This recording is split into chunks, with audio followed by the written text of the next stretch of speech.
It seemed that Uncle Robin had not been a sound indicator of the Ratliff family interest. There wasn't much Celeste had in common with her mother. That fact didn't stop Addie Tolliver from digging until she found something to relate on. You don't find this all rather difficult work? Does that mean it shouldn't be done? She didn't understand anything about their life here. Not the knack of how to treat the kitchen sink, or how Miri liked her food, or why down south lived in the house at all.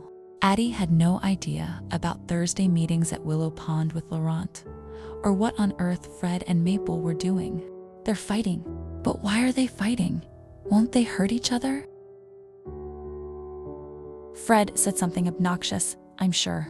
And Maple believes in walloping over talking. Watch. Maple won, and now they're square. Basic chores scared her mother. Where Aunt Ginny seemed made for rural life, Addie was a bit frilly. You must take after your uncle. I fear I'm hopeless. Me too. Celeste felt ridiculous for ever having craved the very presence of this woman. How easily she would have given everything up to be with her. And now, this person was a stranger in every way. Are you pleased you'll see your father today? He was good to you, wasn't he? I've seen the Tollivers often. Really? What a ridiculous question to ask your own daughter. I know it is. No, you don't. What would you like me to say? That I had a wonderful childhood, that father was kind and caring and present? Which would you rather? That I say my life would have been less with you in it, or fuller? I'm not the little girl who worshipped your posters and letters.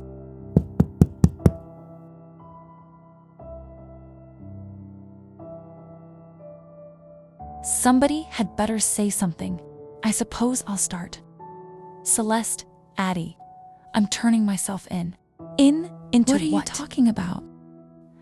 There have been rumors. I can't claim my innocence, though I can't exactly claim my guilt either. I knew it was wrong, but it was a lot of money, and all I had to do was get a few investors interested. Oh my God. Prison. David Tolliver was going to prison for defrauding investors. Apparently, the law doesn't allow people to pay off new investors with the previous investors' money, no matter how lucrative. That was the reason the bank had taken hold of David Tolliver's properties, including the farm, and that was the reason he'd been more than absent, hiding while his co-conspirators were caught one by one. I'll talk to the bank. I'll give you whatever money I have. You've done enough. Just tell me how much. It isn't as simple as paying off debts or land tax. This is a bank, right? Banks care about money. If I were to take out a loan, how much would I need? I take it didn't go well. Won't you talk to me about it? I can help. We aren't helpless. I'll call on Helene tomorrow. What's the use of having a genius in the family if she can't think our way out of this? I don't understand where everything's gone, Helene. You sold it all. Nobody else finds this upsetting. It would have upset you less if you'd been here to have a say. Gray's Perch has been hemorrhaging money for decades. If I remember correctly, you opted to take it on, and now it's some whitewashed shell. If I remember correctly, aren't you meant to be married and living a glamorous life in the city, Addie? Being disappointed and taking out your neglect on your sister are two different things. I'm glad you're here, but you've been gone a long time, and Gray's Perch still stands. I thought you could be the one to save it all. That's a ludicrous thought. These old houses are being turned into hotels and hospitals every day. They can't be maintained with a dozen staff like they used to in Aunt Ida's time. I don't even live here, Addie. I keep an apartment by the school. Then sell the place. We'll sell it and use the money to buy the farm for Celeste.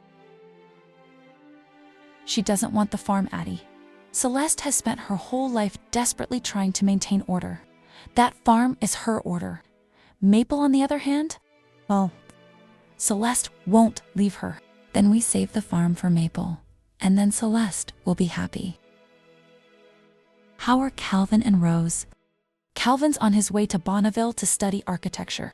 He thinks he can one-up his old dad, and Rose is still having trouble finding a permanent position. She won't have to wait too long. She'll be nursing us all along one of these days. Say, this David business doesn't involve you, does it? I set that man aside a long while ago. He still owes me a packet. I lied before Oscar. The beard does make you look old. Do you think they remember we're still here? There isn't anything I can do about it. Yes, there is. We'll find a way. I'll find a way. Dogwood House is our home, not just someplace. I know that, but it would be easier to cut and run. Look at you. You're a mess at the thought. Maple, just go and marry Terence. He's got a farm, and he's loved you since you gave him that shiner. Have you lost your mind? We don't need the opinions of boys who are going back to England. I think you all should just come with us. I bet money I can nab Celeste a duke or an earl. I'll duke you if you don't be quiet.